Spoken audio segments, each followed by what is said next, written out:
Hello, welcome to the Tournament Center here at Pro Tour Kaladesh in Honolulu, Hawaii. I'm here with Pro Tour Hall of Famer Willy Edel.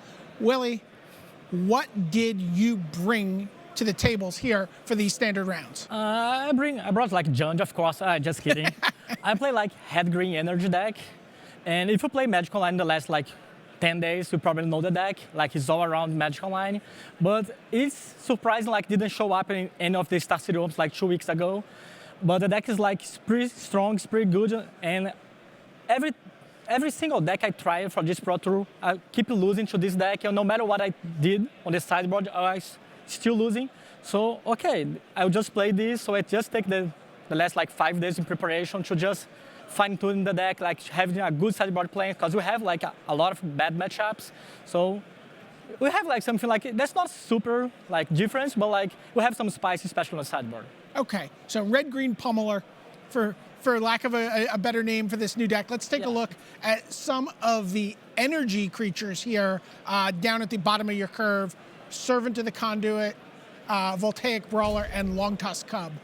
Yeah, this first two, like the Servant and the Voltaic Brawler as the core of the deck, you can just play like a old-fashioned like mono-green little kid guy with like a lot of growths and like a good curve.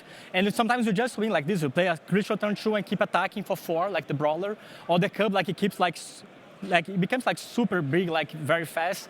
The only reason we play 2 is because like it's terrible on the draw. So on the play we always want him, but on the draw like it's pretty bad. So we have like these 10 cards, like our 2 mana guys, and like it's a good start to the curve. Like these guys are just amazing. Like yeah, Long Tusk Cub. I mean, playing against it feels almost like playing with a creature equipped with a Jitte sometimes. Exactly. Like it's the standard Tarmogoyf. Like when you connect the first time, and that's no way to lose. Like, and even if you play on turn 2 with 0 energy, then on turn 3 you can play like any of all the others, like energy creatures, and just connect for 3, and like it gets out of control so fast. I just want to focus on something you said there. You said a standard format Tarmogoyf. When a lot of people will throw around the term Tarmogoyf, this is a guy who knows Tarmogoyf really, really well. So when he says something is the standard Tarmogoyf, you should pay attention. Yeah, I play like a lot of Tarmogoyfs, like 0-1, 1-2 on turn 2 in my life. So, and this guy is at least 2-2.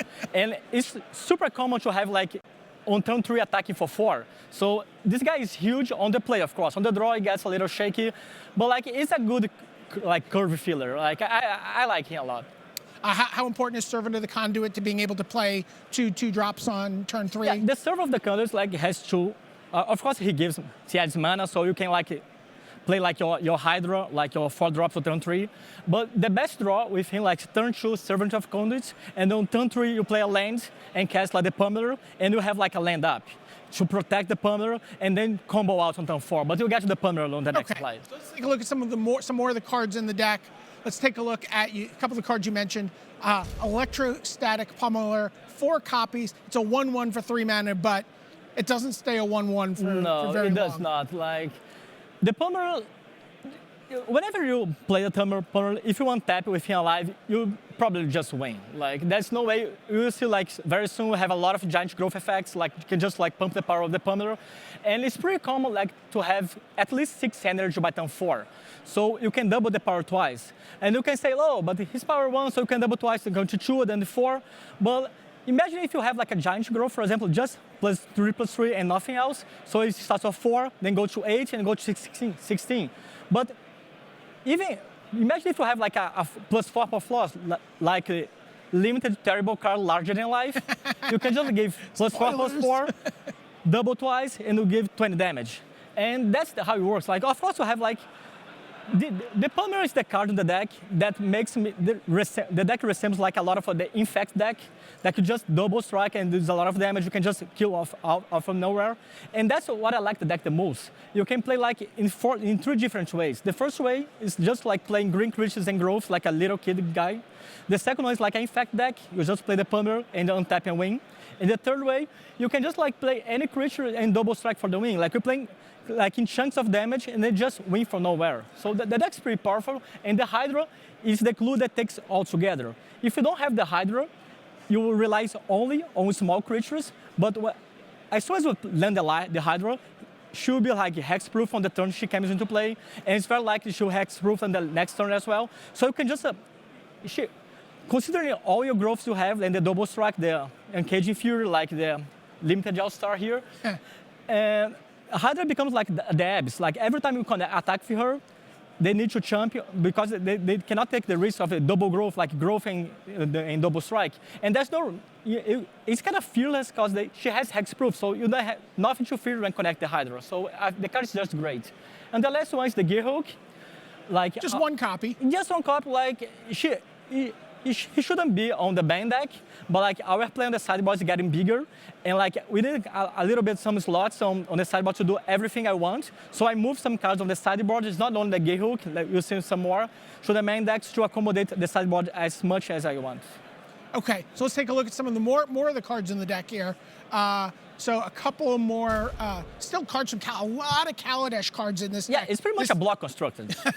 Attune with Aether, this smooths out your mana. You only play 20 lands in this Only deck. 20 lands, but 4 Attune the Either, 2 Wolf of Nisser, 4 mana guys, so it feels like much more lands. Like, of course, you muzz a lot, like 1 land draws without the Attune, but other than that, the deck has like a pretty smooth mana base. I like it. Okay, Blossoming Defense, this is an interesting card to see here in Constructed. I think we expected to see it show up in Limited.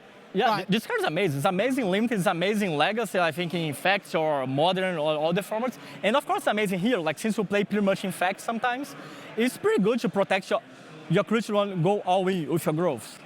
Yeah, so we heard you compare this to an Infect deck, and you can kind of see that here with this suite of cards. Blossoming Defense, +3/+3 from Built to Smash. This is a very narrow card that only has one job, right? Exactly.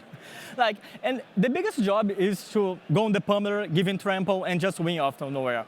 The Built to Smash is not great because you cannot save a creature on main phase or something like that. Right, you can only use this on an attacking creature. Exactly. But like, when you use this, like you have a lot of trample creature, the Brawler and the Pummeler when you cast this. So it's pretty good. Like the trample line is pretty good. And if they don't trample, well, you can make them trample sometimes with Larger Than Life. This was the card you called a limited anti-all-star. Yeah, it's limited last pick.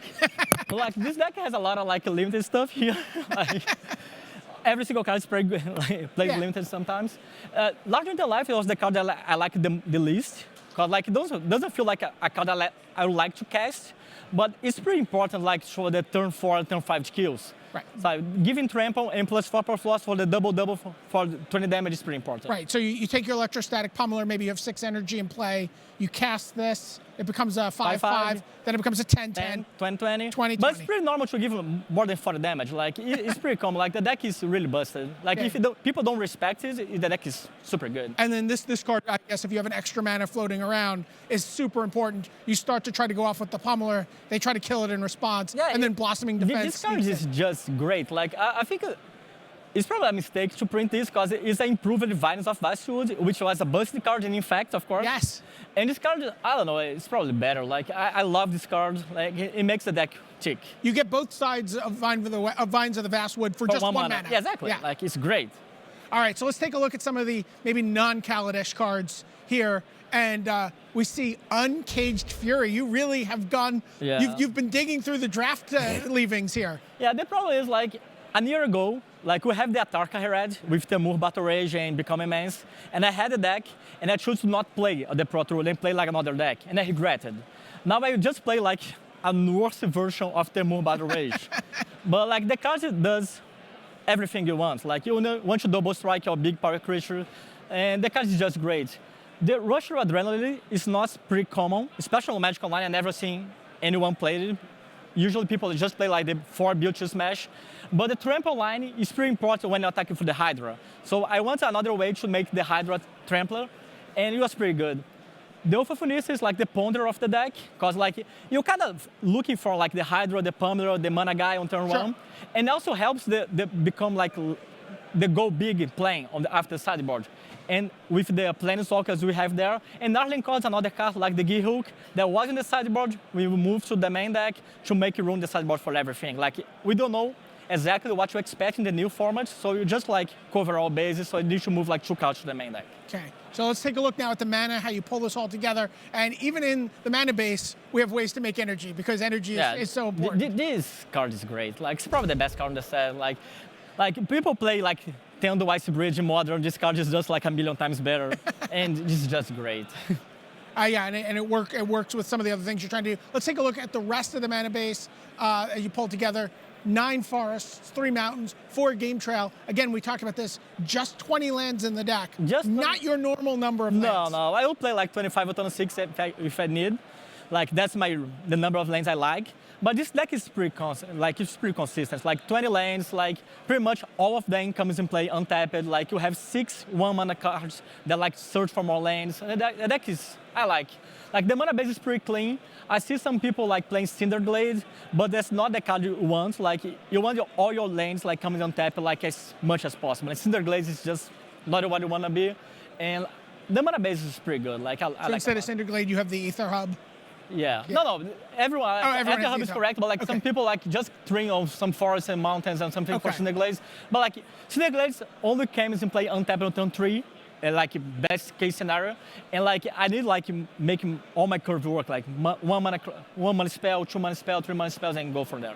We're letting you maintain some secrets through to tomorrow. We're not putting up your sideboard, but sideboard is something that is very important to this deck doing well. Yeah, like you have a lot of bad matchups, of course. Like Liliana is a card that just wrecks the deck, so you need like to have some tools for it. Like any sort of a control deck, like Grixis, Jeskai, this kind of a control deck, so a lot of ship interaction that are pretty hard to beat. So you have like a go bigger plane, like some Planeswalker, something spicy on the sideboard. And like some removal for the mirror match and this kind of stuff. Like I expect a lot of mirror match here. I expect a lot of copters. So we need to cover all these bases with only 15 cards in a linear deck. So it's pretty hard. And that's why you snuck some of those cards into the main deck, exactly. Like the Vidurus, Gearhulk, and the Arlen Cord. Exactly. Like my deck building process is to build like 75 cards that have like 60 optimal cards against every single matchup. Sometimes you need to do something on the main deck, but after sideboard, I'm pretty sure I have like 60 optimal cards I have against each matchup. How do you fare against the Aetherwork Marvel decks? I think it's all about the die roll. Like you are a turn 4 deck, looks like modern, and they are like a turn 4 deck, like with Marvel into like a monster. So it's all about the die roll. Of course, like we can maybe, I think this deck kills more on turn 4 than Etherworks. Like they need to have like 6 energy, the Marvel, and hit an Eldrazi. And we need pretty much like a creature, untap, and some growth. 2 growth, then we have like 14. So I think this deck kills faster than Etherworks, especially if you're on the play, but they are more like more vulnerable because they just can like susceptible to removal, and nobody has like artifact removal main deck for the Marvel. So they are the 2 decks of the tournament for probably, and I think they are both busted. All right, Willy Edel, he's a Hall of Famer. He's telling you if you're going to play Standard on Magic Online this week, pummel him. Yeah.